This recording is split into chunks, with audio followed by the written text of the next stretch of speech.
Hey guys, if you want to be a successful independent artist, you need to understand how important the fundamentals are. The fundamentals of the music industry, the fundamentals of the business that you're in.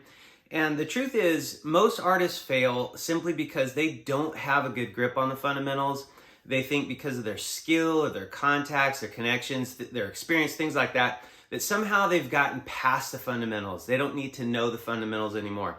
But the reality is you cannot be successful in the music industry as an independent artist, as an independent producer, as an independent songwriter without really knowing the fundamentals. But the fundamentals aren't what we think about. They aren't, music business 101 in the sense that we get this textbook and we go to a class and we're flipping through and we're like, music business 101, this is the record industry, this is the publishing industry. Sure, there's pieces of the fundamentals that are those things, but the reality is the fundamentals really have to do with how you understand the business and what's important and what moves the meter and what doesn't, and why some people struggle and others don't seem to struggle. These aren't hacks. These aren't secrets. These aren't workarounds. This is the base that will enable you to grow as a successful indie artist. So I'm going to go through the fundamentals that I think are most important because I've seen these in a couple of decades as an entertainment attorney, also as a music publisher and a commercially published songwriter.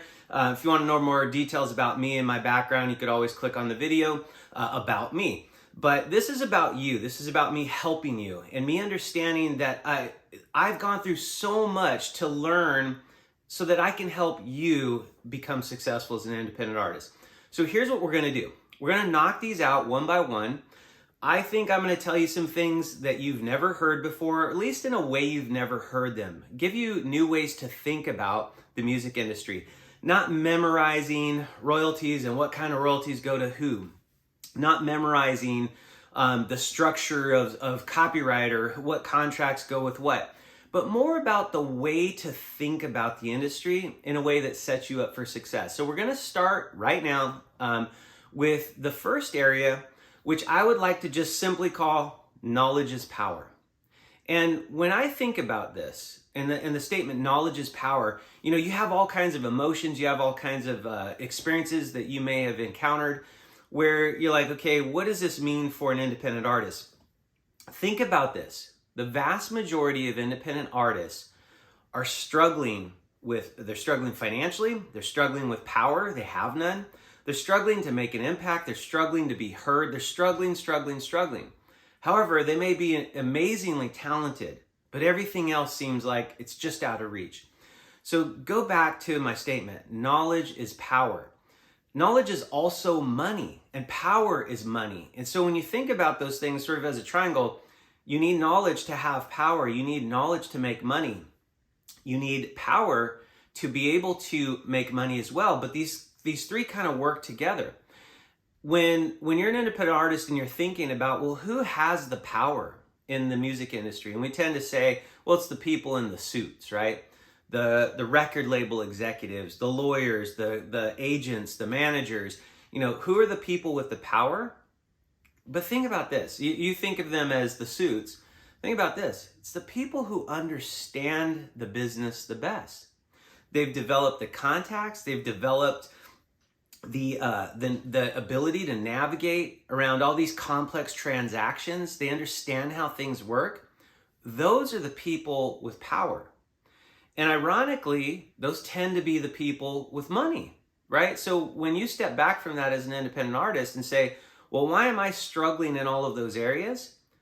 Part of the reverse engineering process here is it because you're lacking the knowledge that it takes to truly understand how to best navigate this industry.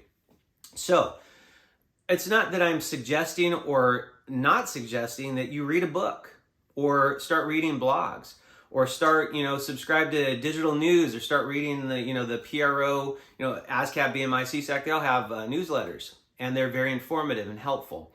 Those are all pieces of this. But what I would recommend is that you spend some time realizing and first just accepting and walking into the fact that you don't know a whole lot about the music industry. Sure, you can answer some questions. Sure, it'd be awesome to be interviewed and say, well, hey, I know this piece, or I know how mechanicals are paid, since the MCL was set up, I know how all that works. That's awesome that you do, honestly, and I'm not being sarcastic. But really, if you sat in a room with me, I would show you very quickly how much of the industry you don't understand and you don't know. And like things that people take for granted, co-publishing deal. Well, everybody knows what a co-publishing deal. Well, let me ask you this. Then why do some people call it a 75-25 and some people call it 50-50? Right now, as you hear that, 50% of you are like, oh, I know the answer. It's an easy one, Brock. But there's 50% that didn't know the answer. They don't know what the difference is or why some people use one and not another. I can keep going on, but I'm not going to, because the point is the same.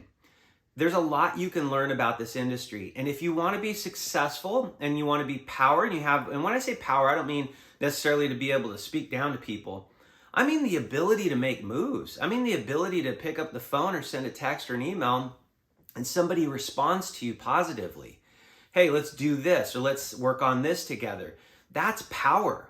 And also the money piece. And if you want those things, then you have to realize those all start with knowledge.